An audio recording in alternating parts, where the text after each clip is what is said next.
بسم الله الرحمن الرحيم.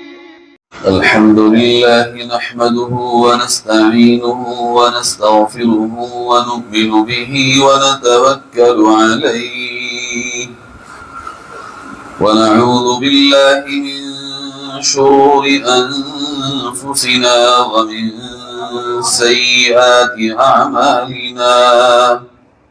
من يهده الله فلا مضل له ومن يضلله فلا هادي له، ونشهد أن لا إله إلا الله وحده لا شريك له، ونشهد أن سيدنا وسندنا وحبيبنا وشفيعنا وإمامنا ومقتدانا ومولانا محمد عبده ورسوله وبارك وسلم تسليما كثيرا.